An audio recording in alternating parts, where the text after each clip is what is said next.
Ethereum crashing? Whale demand plummeting? ETH's doom? Hey, what's up everyone, and welcome back to BitSpools. Today, we're diving into the Ethereum situation, and let's just say things aren't looking too rosy for ETH. We've got some concerning data, and it's all pointing to one thing. Whale demand for Ethereum is plummeting, and it's affecting the price. First off, we're looking at the average transaction size on Ethereum. You know, those big whale moves. And, guess what? It peaked back in May of 2021 at a whopping $29,706 before the price hit an all-time high 6 months later. But since then, it's been a steady decline, folks. We saw a spike in early 2024, but even then, it only reached $9,147. Now, that's nearly 70% less than the peak whale demand we saw back in 2021. And that's a big deal because it means those institutional investors and high net worth individuals are not as interested in ETH. They're not making those big moves, and that makes the price of Ethereum less competitive. But wait, it gets worse. The Ethereum Foundation and Vitalik and the man himself have been selling off their ETH holdings. I mean, we're talking about billions of dollars here. And of course, this sends a chill down the spines of investors. It's like they're saying, hey, we're not as bullish on ETH as we used to be. The foundation has dropped from holding 608,000 ETH in December of 2020 to a mere 272,000 ETH today.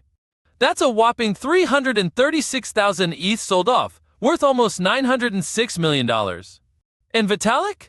Well, he's been strategically dumping his personal holdings too, cutting his holdings by more than 100,000 ETH. So, we're talking about $1 billion of Ethereum being sold off, and you know what that means, right? It means those key developers aren't as confident in their own project. They're not even sure ETH can keep up with Bitcoin. And what about those ETFs, the big exchange-traded funds that are supposed to bring in the institutional money?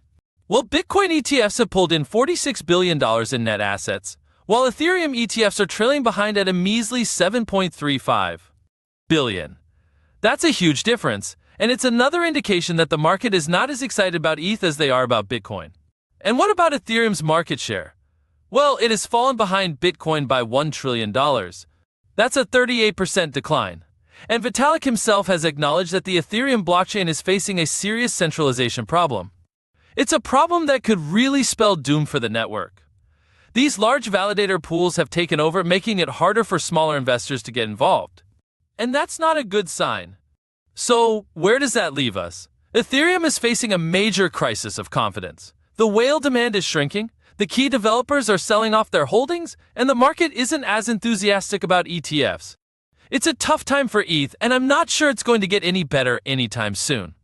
But hey, before I go, let's talk about some good news. You want to know a secret? You can get a welcome bonus of up to $5,500 on the Bitunics cryptocurrency exchange.